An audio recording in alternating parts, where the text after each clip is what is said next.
Praise the lord, హల్లెలూయా. మన దేవుడు గొప్ప దేవుడు. 27వ తారీఖు 8వ నెల 2026 సంవత్సరం. మన దేవుడు ఇస్తున్న వాగ్దానము మార్కు సువార్త 4వ అధ్యాయము 24వ వచనం. మరియు ఆయన మీరేమి వినుచున్నారో జాగ్రత్తగా చూచుకొనుడి. మీరెట్టి కొలతతో కొలుతురో మీకును అట్టి కొలతతోనే కొలవబడును. ఇప్పుడు మనుషులు అలా అన్నారు, ఇలా అన్నారు అని బాధపడిపోతూ ఉంటారు. ఒకానొక రోజు ఉంది, దేవుడు వాళ్ళు ఎలా కొలిసారో వీళ్ళ చేత కూడా అలాగే ఖచ్చితంగా కొలిపించేస్తాడు. బైబిల్ గ్రంథంలో అందుకు చాలా ఉదాహరణలు ఉన్నాయి. దావీదు యోనాతాను ఒకరి చేతిలో ఒకరు ప్రమాణము చేసుకుని, నిశ్చయంగా నీవు రాజు అవుతావు, నీవు రాజు అయ్యాక నా సంతానాన్ని మాత్రం నువ్వు చంపకు అని యోనాతాను దావీదుతో ప్రమాణము చేశాడు.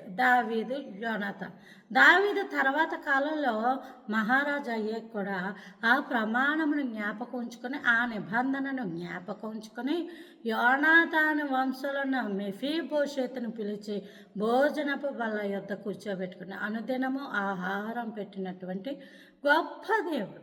కాబట్టి ఈరోజు ఇత్తడితో జీవితాలు అయిపోవమ్మా, రేపన్న రోజు ఉంది. క్రైస్తవులకి భవిష్యత్తు ఉంటుంది.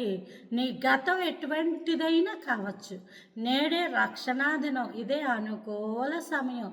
ఇప్పుడే ప్రభువు దగ్గరికి వచ్చి ఆయన పాదాలు పట్టుకొని రక్షణ కొరకు నువ్వు కనిపెట్టుకొనిన ఎడల నేడు అనే రోజు ఉంటుంది నీకు. ఆ రోజు భవిష్యత్తును సైతం మార్చగలిగిన దేవుడు. అనేక మందిని మార్చాడు దేవుడు, కొన్ని కోట్ల మందిని మార్చాడు. మీరు కూడా చూడండి, లోకంలో చాలామంది దేవుడు నా జీవితాన్ని మార్చాడండి అని చెప్తున్నారు. అద్భుతమైన సాక్ష్యాలు ఉన్నాయి. కాబట్టి వారెట్టి కొలతతో మీకు కొలిచారో, వాళ్ళు ఎలా మీ జీవితాలను అన్యాయం చేశారో మీరు ప్రభువు దగ్గరికి రండి. దేవుడు మిమ్మల్ని ఆశీర్వాదకరంగా ఉంచి వాళ్ళ ఎదుటే సవాలుగా నించోబెడతాడు దేవుడు. అట్టి కృప దేవుడు మనందరికీ అనుగ్రహించును గాక. ఆమేన్.